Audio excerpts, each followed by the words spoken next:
कौन सा किला है? ऊंटाला। उदयपुर में एक जगह पड़ती है ऊंटाला। महाराणा प्रताप की मृत्यु के बाद उनके बेटे राजा बने हुए थे महाराणा अमर सिंह। कौन राजा है? उधर अकबर की मृत्यु के बाद मुगल बादशाह बना हुआ है जहांगीर। कौन बना हुआ है? जहांगीर। तो यहाँ ऊंटाला में जहांगीर और अमर सिंह के बीच में लड़ाई हुई। किस किस के बीच में? और अमर सिंह ने जहांगीर को हरा दिया। अमर सिंह ने किसको हरा दिया? लिखो। तो पहले मैदान के अंदर लड़ाई हुई थी। मैदान वाली लड़ाई में तो कौन जीत गए? अमर सिंह। ऊपर किला है, किले में मुगलों की सेना बैठी थी। तो कहा भाई नीचे जीत गए, मुगलों की सेना मर गई, कुछ वापस किले के अंदर भाग गई। तो कहा कल अपने किले पर कब्जा करेंगे। ठीक है, तो कल किले पर कब्जा करने के लिए एक सेना भेजी जाए। तो जब भी सेना जाएगी तो सेना का सबसे आगे वाला भाग जाएगा। सेना का सबसे आगे वाला भाग कहलाता है हरावल। क्या कहलाता है? वह भाग जो सबसे पहले लड़ने के लिए जाता, क्या कहलाता है? और मेवाड़ में रिवाज था कि हरावल में सबसे पहले सलुम्बर के चुंडावत जाएंगे। कहां के चुंडावत? सलुम्बर जगह का नाम था, सलुम्बर के चुंडावत जाएंगे। सलुम्बर का उस समय जो चुंडावत था उसका नाम था जैत्र सिंह। क्या नाम था? जैत्र सिंह चुंडावत। क्या नाम था उसका? तो भाई अमर सिंह ने जैत्र सिंह चुंडावत की तरफ देखा। जैत्र सिंह चुंडावत ने कहा सर तैयार हूं मैं, तो सुबह उठते ही निकल जाएंगे हम, तो चिंता ही मत करो, कल किले पे कब्जा कर लेंगे। तो वहां पर एक बंदा और बैठा था, उसका नाम था बल्लू सक्तावत। क्या नाम था? महाराणा प्रताप के एक भाई थे, उनका नाम था शक्ति सिंह। क्या नाम था? तो जो शक्ति सिंह के वंशज हुए वो क्या कहलाए? तो वहां पे बल्लू सक्तावत है। तो बल्लू सक्तावत ने कहा कि साहब हर बार यही क्यों जाए, सलुम्बर वाले चुंडावती क्यों जाए, इस बार हम चले जाते हैं। तो जैतर सिंह ने कहा नहीं भाई, हरावल का अधिकार हमारे पास में, हरावल में हमेशा चुंडावती जाएंगे, इसके अलावा कोई भी जाएगा क्यों भाई, तुम ही क्यों जाओ? उन्होंने कहा हम बहादुर है। यार इसमें क्या है, बहादुर तो हम भी उतने के उतने, हमें भेज के देख लो। उनमें आपस में विवाद होता दिखा तो अमर सिंह को लगा मरा दिया। आपस में सेना ही लड़ लेगी अपनी। तो अमर सिंह ने कहा काम करो, दोनों जाओ अलग अलग तरफ से अटैक करो। जो पहले घुस गया हरावल उसकी।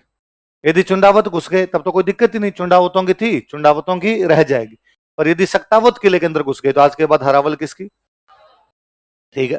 तो बल्लू को पूछा भाई किधर से अटैक करोगे? बल्लू ने कहा दरवाजे की तरफ से अटैक करेंगे। तो जैतर सिंह ने कहा ठीक है, हम दीवार तोड़ के अंदर घुसेंगे, हम दीवार की तरफ से घुस जाएंगे। अब दोनों ने अटैक किए। तो पहले दरवाजे, आपने कभी किलों के दरवाजे देखो तो बड़े बड़े विशाल का दरवाजे होते हैं, उनके आगे सूढ़े लगी होती है, किले है ना, किले लोहे की किले होती है। तो वो दरवाजे टूटते नहीं थे। तो उन दरवाजों को तोड़ने का एक तरीका था कि हाथी जो होता है, हाथी, हाथी को शराब पिलाते और हाथी को शराब पिला के लाके उनके टकरे मरवाते। तो हालांकि हाथी की लगती बेचारे के, पर वो दारू के नशे में तोड़ देता है ना। भाई यूं तो लगती है यार, कील किसी के भी लगेगी ना, पर वो पिया हुआ होता तो मार जाता जी टकरे। अब ये बल्लू ने एक हाथी को शराब पिला, हाथी को बोलते हैं मदमस्त हाथी, हाथी के नाम के साथ ही जुड़ा हुआ है मदमस्त हाथी। तो एक हाथी को शराब पिला के लेके आए दूर से, और आगे उसने टक्कर मारी। पहली टक्कर लगते ही पता नहीं किलें ज्यादा तीखी थी, पता नहीं उसके कम पीवी थी, उसकी उतर गई। उसने उसने भाई साहब दूसरी टक्कर मारने से मना कर दिया। इस बार हाथी को भगा ले, हाथी आगे खड़ा हो गया, उसने कहा दिख नहीं रहा दिखी है भाई साहब, खून आ रहा है यार, क्या कर रहे हो ऐसे? अब यदि हाथी टक्कर नहीं मारेगा तो गेट नहीं टूटेगा, गेट नहीं टूटेगा तो अंदर नहीं घुस पाएंगे, अंदर नहीं घुस पाएंगे तो अपने को हरावल नहीं मिलेगी। तो जो बल्लू था ना, वो अपने साथियों को कहता है कि मैं इसके आगे खड़ा होता हूं या मरवाओ टक्कर। तो कहा भाई तू कील क्या खड़ा होगा, तो कील तेरे आर पार हो जाएगी। उसने कहा हो जाएगी, पर 2-3 टक्कर में गेट टूट जाएगा, एक आदमी मरेगा, तुम घुस जाओगे, पीढ़ियां पीढ़ियां हरावल अपने पास में रहेगी। क्या है लड़ाई में मरने का, तो अंदर जाए गोली लग जाए तो नहीं मरेंगे, मरने का क्या है? पर यार ऐसे यदि मेरे एक मरने से तुम अंदर घुस जाओगे, हरावल मिल जाएगी हमें। तो बल्लू उसके आगे खड़ा होता है, उसकी छाती पे लाला के हाथी की, अब हाथी को सूढ़े नहीं दिख रही, हाथी को बंदा दिख रहा, तो वो अब टक्कर मारता आके। हालांकि वो बल्लू तो झूल गया उन किलों के अंदर, पर वो गेट तोड़ने में कामयाब हो गए। उधर उन जैतर सिंह को पता चला कि वो लोग गेट तोड़ के अंदर घुस जाएंगे, तो जो जैतर सिंह को बड़ा बुरा लगा। उसको लगा इतनी पीढ़ियों से हरावल हमारे पास है, अब यदि निकल गई तो आने वाली पीढ़ियां थू थू करेगी कि बीच में एक जैतर सिंह नाम का आदमी हुआ था और उसके टाइम में हमारे से हरावल निकल गए। तो उसने अपने पास में एक फौजी खड़ा था, उसको कहा मेरी गर्दन काट के अंदर फेंक दे। तो उसने गर्दन काट के उसके अंदर फेंकी। उधर वो सक्तावट गेट को तोड़ के अंदर घुसे, उनका यह अंदर आगे, पर आगे जैतर सिंह वाली गर्दन पड़ी थी। उन्होंने कहा ध्यान किधर है तुम्हारा हीरो तो चंडावत पहले, भले उनका शरीर का कोई अंग गिरा, उसके बाद हरावल हमेशा किसके पास रही? चुंडावत। कोई पूछेगा राजस्थान के कौन से किले में हरावल के लिए कंपटीशन हो गया था? ऊंटाला। किस किस के बीच में? याद रहेगा, लिखो।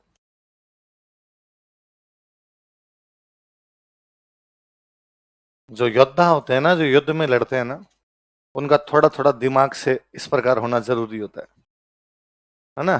थोड़े थोड़े से वो सनकी होंगे तभी लड़ पाएंगे। यदि आदमी युद्ध के मैदान में इतना सोच जाए ना कि ना ऐसा करने से ये हो जाएगा, तो युद्ध नहीं कर पाएगा। चलो ये तो उस समय की मध्यकाल की बातें हमने देखी नहीं देखी, हम सुनते ही हैं कि ऐसी ऐसी बात हुई। मैं तभी करंट पढ़ा रहा था तो आपने किसी ने ध्यान दिया तो मैंने बताया था, एक बुक है हमारे कारगिल के हीरो पर लिखी हुई, निमू साहब, the barefoot Kargil Naga hero, Neha Dwivedi और दीक्षा द्विवेदी की लिखी हुई। 99 का वो वॉर है, वो सामने चोटी है 16,000 फीट ऊंची, इधर वो जो बंदा है आपका -10 डिग्री का तापमान है, चोटी के ऊपर पाकिस्तानी बैठे हैं, ऊपर से नुकसान पहुंचाते हैं। वो इतने ऊपर बैठे नुकसान पहुंचाएंगे, ऑब्वियस सी बात है। उस चोटी पे चढ़ना है, चोटी पे चढ़ा नहीं जा रहा, जूते फिसल रहे हैं बार बार। -10 डिग्री तापमान में उसने जूते उतारे हैं, जूते उतार के वो 16,000 फीट ऊपर चढ़ा है। जैसे पास में गया, पाकिस्तानी को दिख गया वो, तो उसकी गोलियां मारी है, उसकी पंसलियां से गोलियां आर पार हुई है। उसके बावजूद उसके हाथ में लॉन्चर, उनको लेके वो पाकिस्तानियों पे कूदा है, 2 को लॉन्चर से मारा है, 2 को अपना चाकू निकाला, चाकू निकाल के मारा है, उस युद्ध में शहीद हुए। सन की तो है, वरना आपने ऐसी कम करा दो सर।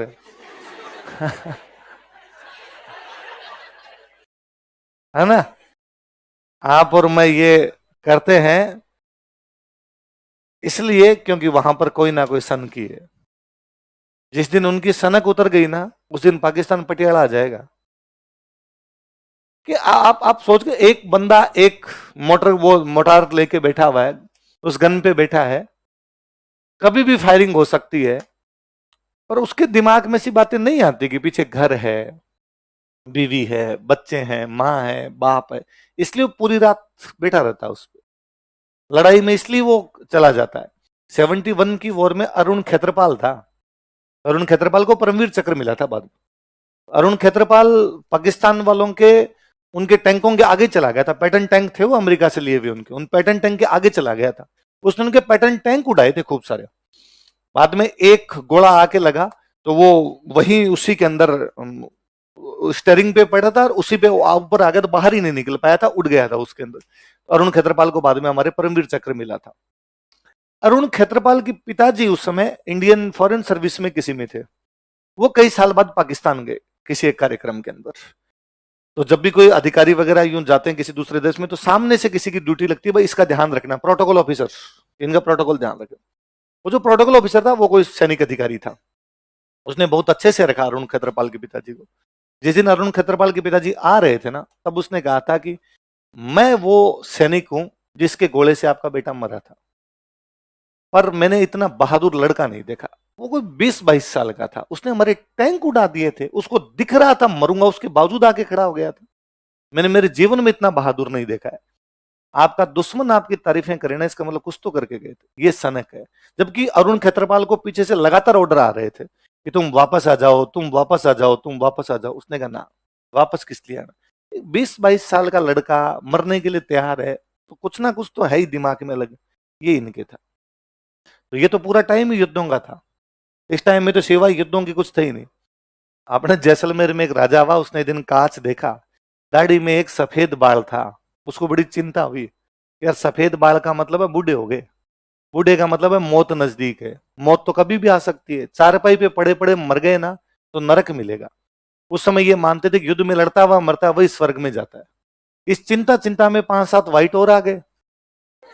अब वो डेली देखे कि बस नरक के नजदीक ही है, कभी भी मर सकते हैं। पाकिस्तान में जगह है मुल्तान, उसने मुल्तान के नवाब को मैसेज किया कि मैं तुमसे लड़ना चाहता हूं, है ना। मुल्तान का नवाब बड़ा दानवीर आदमी था, तो उसने मैसेज किया कि मैं तुमसे दान लेना चाहता हूं। तो नवाब ने कहा मजाक क्यों करता, तू खुद बराबर का राजा, मैं तेरे को किस बात का दान दूं। उसने कहा रण मरण का दान। किसका? रण में मार मुझे, युद्ध में मार। उसने कहा मरने का तो क्या है, तुम मेरे को दान दे जाए तो। भाई रण मरण तो उल्टा पड़ सकता है ना, ये दान मेरे को मिल जाए, मेरे को ये दान अभी लेना। उसने कहा मैं बहुत थोड़े सैनिक लेके आऊंगा, तेरे को जितनी बड़ी सेना लेके आ जाए। अब उससे बड़ी बात, उसने दूसरे दिन अपने दरबार में अपने सैनिकों को कहा कि मैं युद्ध में मरने के लिए जा रहा हूं, ताकि स्वर्ग मिल जाए। आप में से चलना चाहता कि 500 आदमी तैयार और हुए उसके साथ, ये जाके लड़े, वो उधर से 15,000 की फौज लेके आया था, ये 500 लड़ते हुए मारे गए। उसको इस बात का ही था कि नहीं यार, 4 रुपए भी पड़ा पड़ा नहीं मरूंगा, 4 रुपए भी पड़ा पड़ा कैसे मर सकता हूं। तो लोग अलग होते हैं जी, अपने वैसा सोच भी नहीं पाते, अपना लगता है अरे यार ऐसे कैसी होगी बात। अगला लिखो।